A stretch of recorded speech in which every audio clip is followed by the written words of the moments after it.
Subscribe नहीं किया है तो चैनल को सब्सक्राइब करें और बेल आइकन को प्रेस करना ना भूलें, जिससे कि आपको न्यू वीडियोस की नोटिफिकेशंस मिलते रहें। तो चलिए फ्रेंड्स, वीडियो को शुरू करते हैं। सबसे पहले हम जानेंगे कि मेमोरी क्या होती है। मेमोरी का इंट्रोडक्शन देखेंगे हम। मेमोरी कंप्यूटर का वह भाग यानी पार्ट होता है जहां पर डाटा और प्रोग्राम को संग्रहित यानी कि स्टोर किया जाता है। यानी कि मेमोरी कंप्यूटर का वह स्थान या जगह होती है जहां डाटा यानी कि किसी भी जानकारी या इंफॉर्मेशन को और प्रोग्राम को स्टोर किया जा सकता है। मेमोरी इंसान के दिमाग की तरह ही होती है। जिस तरह से मनुष्य को कुछ भी याद रखने के लिए दिमाग की जरूरत होती है, ठीक उसी तरह से कंप्यूटर में डाटा को रखने या स्टोर करने के लिए मेमोरी की जरूरत होती है। मेमोरी मुख्यतः दो प्रकार की होती है, प्राइमरी मेमोरी और सेकेंडरी मेमोरी। प्राइमरी और सेकेंडरी मेमोरी के विषय में हम जानेंगे। देखिए दोनों में क्या अंतर होता है। प्राइमरी मेमोरी कंप्यूटर की आंतरिक मेमोरी होती है, इसे मुख्य मेमोरी भी कहते हैं। और सेकेंडरी मेमोरी जो होती है वो कंप्यूटर की बाहरी यानी कि एक्सटर्नल मेमोरी होती है, इसे सहायक मेमोरी या बैकअप मेमोरी भी कहा जाता है। प्राइमरी मेमोरी कंप्यूटर के सीपीयू डिवाइस यानी कि मदरबोर्ड से सीधे जुड़ी होती है और सेकेंडरी मेमोरी सीपीयू से सीधे नहीं जुड़ी होती है। इसका उपयोग करने के लिए इसे अलग से लगाया जाता है। प्राइमरी मेमोरी के उदाहरण की हम बात करें तो रैम, रोम और कैश मेमोरी प्राइमरी मेमोरी के मुख्य उदाहरण हैं। सेकेंडरी मेमोरी के उदाहरण की हम बात करें तो HHD, SSD, PD, CD, DVD आदि ये सेकेंडरी मेमोरी के उदाहरण हैं। रैम, रोम और कैश मेमोरी ये सब सीधे मदरबोर्ड से जुड़े होते हैं और HHD, SSD, PD, CD, DVD का उपयोग करने के लिए इन्हें अलग से लगाया जाता है।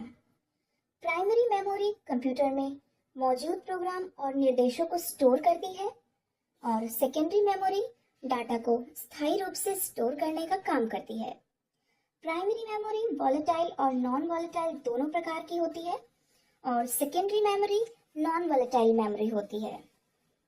वॉलेटाइल मेमोरी का मतलब होता है वह मेमोरी जो बिजली जाने पर या पावर ऑफ होने पर अपना डाटा खो देती है यानी कि लॉस कर देती है। और नॉन वॉलेटाइल मेमोरी वह मेमोरी होती है जो बिजली जाने के बाद भी या पावर कट होने के बाद भी डाटा को ना खोए, यानी कि पावर कट होने के बाद भी नॉन वॉलेटाइल मेमोरी में डाटा सेव रहता है। प्राइमरी मेमोरी फास्ट एक्सेस और कॉस्टली होती है, यानी प्राइमरी मेमोरी की स्पीड बहुत ही फास्ट होती है और ये बहुत कॉस्टली यानी कि महंगी होती है। सेकेंडरी मेमोरी स्लो और सस्ती होती है, यानी कि सेकेंडरी मेमोरी की जो स्पीड है वह प्राइमरी मेमोरी की स्पीड से कम होती है और सेकेंडरी मेमोरी सस्ती भी होती है। यह तो रही प्राइमरी मेमोरी और सेकेंडरी मेमोरी की जानकारी। अब हम बात करेंगे प्राइमरी मेमोरी के प्रकार की। रैम, रोम और कैश मेमोरी क्या होती है। देखिए रैम का जो फुल फॉर्म होता है वो है रैंडम एक्सेस मेमोरी। ये एक अस्थिर यानी कि वॉलेटाइल मेमोरी होती है जो प्रोग्राम और इंस्ट्रक्शंस को स्टोर करती है। एग्जाम्पल के लिए कंप्यूटर में जब भी कोई प्रोग्राम यानी कि कोई भी फाइल रन या ओपन करते हैं तो वो रैम में ही लोड होती है, यानी कि रैम में ही स्टोर होती है और उसमें कुछ एडिट करते हैं तो वह रैम में ही स्टोर रहता है और तब तक रहता है जब तक उस फाइल को सेव नहीं करते। इसलिए कभी कभी जब हम किसी फाइल में कुछ एडिट करते हैं तो उस फाइल को हमने सेव नहीं किया हो और उस बीच पावर कट हो जाए, किसी भी वजह से कंप्यूटर बंद हो जाए तो एडिट किया हुआ डेटा हमें नहीं मिलता है, क्योंकि रैम एक वॉलेटाइल मेमोरी है और वॉलेटाइल मेमोरी का मतलब होता है ऐसी मेमोरी जो बिजली जाने या पावर कट होने पर अपना डाटा खो देती है। यह डेटा परमानेंटली स्टोर नहीं करती है, यह प्रोग्राम को स्टोर यानी कि केवल प्रोग्राम ओपन या फिर रन करती है। और याद रखें, इसीलिए कंप्यूटर या मोबाइल या किसी भी इलेक्ट्रॉनिक डिवाइस में जितनी ज्यादा रैम होगी उतनी ही मल्टीपल प्रोग्राम फाइल ओपन यानी कि रन कर सकते हैं। रैम में दो तरह की यानी टू टाइप्स की होती है, जैसे कि एस रैम और डी रैम, स्टैटिक रैम और डायनामिक रैम। नेक्स्ट है रोम। रोम का फुल फॉर्म होता है रीड ओनली मेमोरी। ये एक स्थायी यानी कि एक परमानेंट मेमोरी होती है।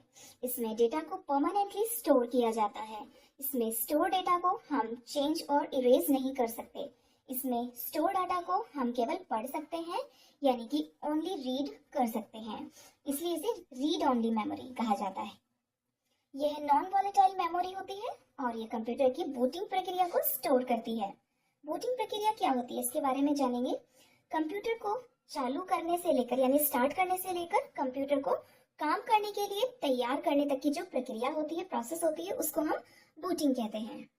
एग्जाम्पल के लिए आपने देखा होगा जब भी कोई कंप्यूटर ऑन होता है तो उसमें उसी कंपनी का फोटो आता है जिस कंपनी का कंप्यूटर होता है। जैसे आपने अखिलेश यादव वाले लैपटॉप्स में देखा होगा, अखिलेश यादव का फोटो आता है, वह रीड ओनली मेमोरी में स्टोर होता है। उसे हम सिर्फ देख सकते हैं, ना तो हटा सकते और ना ही चेंज कर सकते हैं। रीड ओनली मेमोरी डेटा को परमानेंट स्टोर करती है। रोम मेमोरी 4 प्रकार की होती है, P ROM, E P ROM, E E P ROM और एम रोम। पी रोम यानी programmable read only memory, E P ROM erasable and programmable read only memory, E E P ROM electrically erasable and programmable read only memory और M ROM यानी masked ROM. Next है cache memory. Cache memory एक छोटी सी high speed memory होती है जो बार बार उपयोग किए जाने वाले डेटा को स्टोर करती है। उदाहरण के लिए देखेंगे कि मान लीजिए यह कोई लाइब्रेरी है और इसमें सभी सब्जेक्ट्स की बुक्स हैं। इसके बगल में साइड में एक मैडम है जो बुक्स को देती है और लेती है। कोई स्टूडेंट आता है और वह मैथ्स की बुक लेता है और पढ़ने के बाद बुक को जमा कर देता है। मैडम बुक को लेंगी और बाद में फिर से लाइब्रेरी में रख देंगी। फिर कोई स्टूडेंट आता है और फिर मैथ्स की बुक मांगता है और बुक को पढ़ने के बाद जमा कर देता है। ऐसा बार बार होता है, तो ऐसे में मैडम उस बुक को लाइब्रेरी में न रखकर उसको अपनी टेबल पर ही रख लेगी, ताकि कोई और उस बुक को लेने आएगा तो टेबल से उठाकर दे देंगी, जिससे लाइब्रेरी में बार बार जाने का समय बचेगा। ऐसे ही कंप्यूटर में किसी एक फाइल को जब हम बार बार यूज करते हैं या हमें वो बार बार उपयोग करनी होती है तो उस फाइल को हम कैश मेमोरी में अपने पास स्टोर कर लेते हैं, जिससे अगली बार फाइल ओपन करने में कम समय लगेगा और इससे सीपीयू की स्पीड और परफॉर्मेंस बढ़ जाती है। आशा करते हैं मेमोरी के बारे में दी गई जानकारी आपको पसंद आई होगी। अगर वीडियो अच्छी लगी हो तो वीडियो को लाइक करके चैनल को सब्सक्राइब जरूर करें और कंप्यूटर की संपूर्ण जानकारी पर हमने पहले से ही वीडियो बना दिया है, उसका लिंक स्क्रीन पर दे दिया है, क्लिक करके वीडियो को देख सकते हैं। Thanks for watching, have a nice day.